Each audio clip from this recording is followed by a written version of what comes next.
Yes, miongoni mwa vitu ambavyo vimeibua tena hisia kwa 2026 ni uwepo wa timu ya Cape Verde kuondolewa rasmi katika mashindano ya FIFA World Cup kwa mwaka 2026. Ni rasmi kuwa safari ya Cape Verde kwenye kombe la dunia 2026 imeisha leo mkononi mwa Argentina, lakini golikipa wao mkongwe Vozinha mwenye umri wa miaka 40 anaondoka akiwa shujaa. Wewe utamkumbuka kwa ripi zaidi?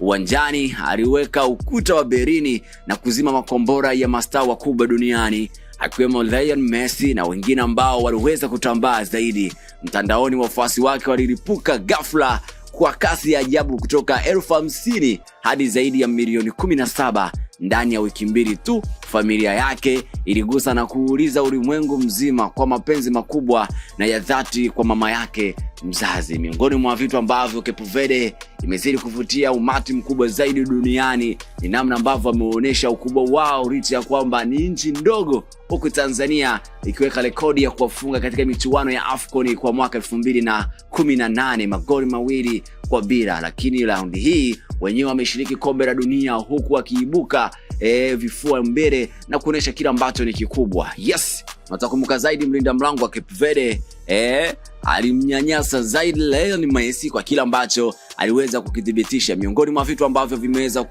kudhibitishwa zaidi na waandishi mbalimbali ni kwamba baada ya Messi kumaliza mchezo wake dhidi ya Cape Verde aliweza kumfuata mlinda mlango Vozinha kwa kumpa hongera na kwa kumpongeza kwa kila ambacho aliweza kukionesha zaidi. Yes, Messi inasadikika kuwa alisema hivi: nilikuwa na wakati mgumu kidogo baada ya majaribio mengi kugonga mwamba, lakini nilifanikiwa kupata bao moja ambalo lilikuwa la muhimu sana. Nilipoambiwa kuwa ana umri wa miaka 40, nilivutiwa sana na kiwango chake cha leo, na baadaye aliweza kumfuata na kumpongeza kwa katika mchezo huo, akisema kuwa nilimfuata baada ya mchezo kumalizika na nilimpongeza. Yes, ni vitu ambavyo Messi alizidi kuvitaja katika mahojiano baada ya mechi kuisha. Na utakumbuka zaidi Lionel Messi ameendelea kuandika historia kwenye kombe la dunia 2026 kuelekea kufuzu kuelekea tena kutoa kombe hilo. Na utakumbuka kwamba ni mchezaji wa kwanza